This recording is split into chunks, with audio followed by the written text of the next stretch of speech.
Hey friends, welcome to यज्ञ investment academy और tax Thursday में आप सभी का स्वागत है। दोस्तों, आज का हमारा टॉपिक है कि भाई सैलरी के ऊपर जो एक्सेस टीडीएस होता है उसको कैसे अवॉइड करना है और क्यों अवॉइड करना है। दोस्तों, इस वीडियो को शुरू करने से पहले सभी से रिक्वेस्ट है कि अगर आपने हमारे चैनल को लाइक, सब्सक्राइब और शेयर नहीं किया हुआ है तो आप इसको लाइक, सब्सक्राइब और शेयर जरूर करें। तो दोस्तों, जनरली अभी का जो सीजन चल रहा है वो चल रहा है कि भाई इनकम टैक्स प्रूफ जो है, इन्वेस्टमेंट प्रूफ सबमिट करने का सीजन चल रहा है। तो इसमें बहुत से लोगों को सवाल होता है कि भी मैंने क्या सबमिट प्रूफ जो है वो क्या सबमिट करने चाहिए, वो अभी ही क्यों करने चाहिए। क्या मैं मार्च तक, तो मेरा फाइनेंशियल ईयर तो मार्च तक है, तो मैं बाद में करूं तो क्या प्रॉब्लम है, और नहीं करूं तो क्या होने वाला है। तो चलिए दोस्तों, वीडियो में हम देखते हैं कि भाई इन सारे सवालों का आंसर हम देखेंगे अभी। तो पहला तो है हमारे लिए अभी जो कंपनी पूछती है वो दो चीज़ों को पूछती है। एक तो आपका टैक्स रिजिम कौन सा है, आप कौन सा चूज करने वाले हैं, और दूसरा आपके इन्वेस्टमेंट प्रूफ के लिए। अगर इन्वेस्टमेंट टैक्स रिजिम के बारे में बोले तो एक तो हमारे पास न्यू टैक्स रिजिम है, ओल्ड टैक्स रिजिम है। अगर न्यू टैक्स रिजिम हम चूज करने वाले हैं तो इन्वेस्टमेंट प्रूफ देने की हमको जरूरत ही नहीं है, क्योंकि वहां पे कोई डिडक्शन हमको अलाउड ही नहीं है। और अगर हम ओल्ड टैक्स रिजिम चूज करते हैं तो फिर हमको इन्वेस्टमेंट प्रूफ की जरूरत है। अब थोड़ा सा हम देख लेते हैं कि भी ये न्यू टैक्स रिजिम हम कब चूज कर सकते हैं। जनरली एक थंब रूल से अगर जाए, हम डिटेल में उसका कैलकुलेशन तो नहीं देख रहे हैं, पर अगर थंब रूल से देखा जाए, जो सीनियर सिटीजन होते हैं जिनको अपना फंड्स जो है, अपना पैसा जो है कुछ पीरियड के लिए ब्लॉक नहीं करना है, क्योंकि जनरली जो भी टैक्स सेविंग इन्वेस्टमेंट है वो कोई ना कोई लॉकिंग पीरियड के साथ में है। तो जिनको अपना फंड्स अभी लॉकिंग में नहीं डालना है, क्योंकि because they are very senior citizen, तो उनको वो ब्लॉकिंग नहीं करना है, तो उस केस में वो न्यू टैक्स रिजिम में जा सकते हैं।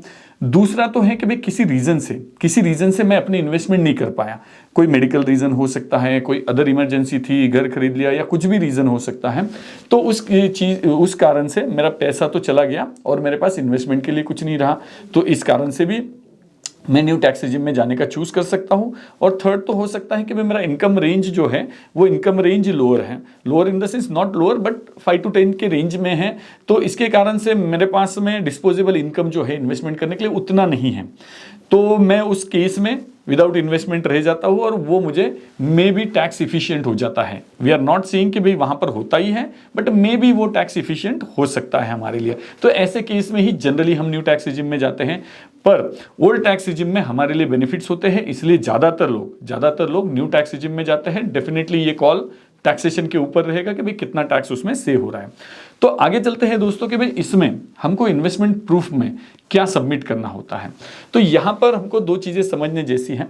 तो एक तो जब फाइनेंशियल ईयर स्टार्ट होता है या फिर मैं ज्वाइन करता हूं कोई भी जॉब, तो वहां पर मैं टैक्स डिक्लेरेशन देता हूं कि भाई मैं ये इन्वेस्टमेंट ड्यूरिंग द ईयर करूंगा।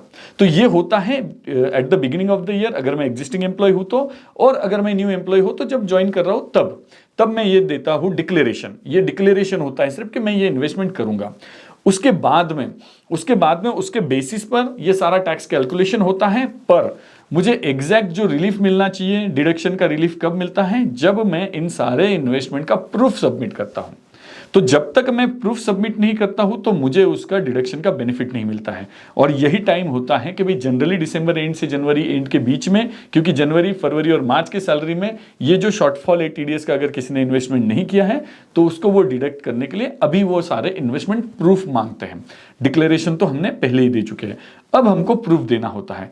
तो हमारे पास में इन्वेस्टमेंट क्या क्या हो सकती है, तो हमारे पास में इंश्योरेंस रह सकता है, हमारे पास में मेडिक्लेम रह सकता है, हमारे पास में ईएलएसएस हो सकता है, स्कूल फीस हो सकती है, हमारे पास में होम लोन का रीपेमेंट हो सकता है, प्रिंसिपल बोलो या इंटरेस्ट बोलो, कोई डोनेशंस हो सकते हैं, या फिर हमारे पास में कोई मेडिकल डिसेबिलिटी के रिलेटेड कोई डिडक्शन क्लेम करने के लिए कोई मेडिकल सर्टिफिकेट हो सकता है। तो ये सारी चीजें होती है जो कि हमको उनका प्रूफ वहां पर सबमिट करना होता है।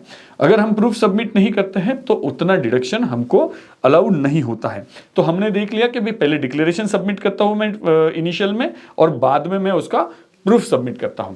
फिर दोस्तों, अगर क्या होगा कि मैंने कोई इन्वेस्टमेंट प्रूफ सबमिट ही नहीं किया, मैं जाना तो चाहता हूँ ओल्ड टैक्स रिजिम में, न्यू टैक्स रिजिम में तो कोई प्रूफ का सवाल ही नहीं है, पर अगर मैं ओल्ड टैक्स रिजिम में जाना भी चाहता हूँ पर मैंने कोई इन्वेस्टमेंट प्रूफ सबमिट नहीं किया तो क्या होगा।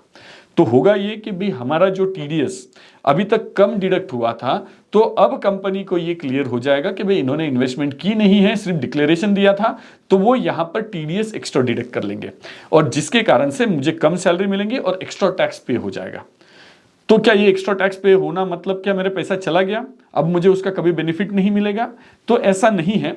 हम जब रिटर्न फाइल कर रहे हैं तब तो डेफिनेटली उसको जाकर हम क्लेम कर ही सकते हैं, पर उसमें कुछ कॉम्प्लिकेशंस होते हैं कि भाई जैसे मैं रिटर्न फाइलिंग के समय में मेरे फॉर्म 16 में तो दिख नहीं रहा है कि भाई मेरी इन्वेस्टमेंट थी या डिडक्शन क्लेम करना था, और मैंने रिटर्न फाइलिंग में वो सबमिट करके क्लेम कर लिया। तो ऐसे केस में कभी हमको एक डिपार्टमेंट की तरफ से क्वेरी आ सकती है कि भाई हमको इन्वेस्टमेंट प्रूफ सबमिट करो। अब जब आप कंपनी को सबमिट कर रहे थे तो कंपनी वेरीफाई कर रही थी कि भाई हाँ ये इन्वेस्टमेंट प्रूफ है, बराबर है, ये है। अब आपने सेल्फ डिक्लेरेशन किया है तो आप हमको सबमिट करो, तो इसके लिए क्वेरी आ सकती है और उतने समय के लिए हमारा जो रिफंड है वो डिले हो सकता है। दूसरी बात, तो अभी हमारा टीडीएस जो है अभी लो डिडक्ट होने वाला था, मतलब मेरे पास डिस्पोजेबल इनकम जो है वो ज़्यादा आने वाला था। अब मुझे रिफंड लेना है, तो जब मैं रिटर्न फाइल करूंगा, मतलब लगभग जून जुलाई में मैं रिटर्न फाइल करूंगा, वहां पर उसके बाद में जब उसको ई वेरीफाई करूंगा उसके बाद में मुझे रिफंड आएगा, अगर कोई क्वेरी नहीं आती है तो। आजकल जनरली रिफंड तो बहुत आसानी से और जल्दी आ जाते हैं, इसलिए वो भी कंसर्न नहीं है, पर अननेसेसरली मेरा 4-6 महीने के लिए फंड्स ब्लॉक हो जाते हैं और क्वेरी आ जाती है डिपार्टमेंट की तरफ से, तो और भी थोड़ा डिले होने के चांसेस होते हैं। इसके बाद दोस्तों, कभी हमको हमारा जो ये होता है अदर इनकम होता है हमारे पास में कि भाई मेरा सैलरी इनकम हो गया, उसके रिलेटेड इन्वेस्टमेंट प्रूफ भी हो गया ना, मैंने नहीं सबमिट करने से क्या होता है ये भी हमने देखा। पर इसके साथ में हमारे पास में कुछ अदर इनकम भी होता है। कभी मेरे पास में शेयर्स का ट्रेडिंग इनकम होता है, या फिर कैपिटल गेन होता है, या फिर इंटरेस्ट का इनकम होता है, या कभी कभी मेरे पास एडिशनल हाउस प्रॉपर्टी होने के कारण से मेरे पास रेंटल इनकम होता है। जो भी कोई इनकम मेरे पास एडिशनल होता है तो मुझे उस पर भी टैक्स भरना होता है।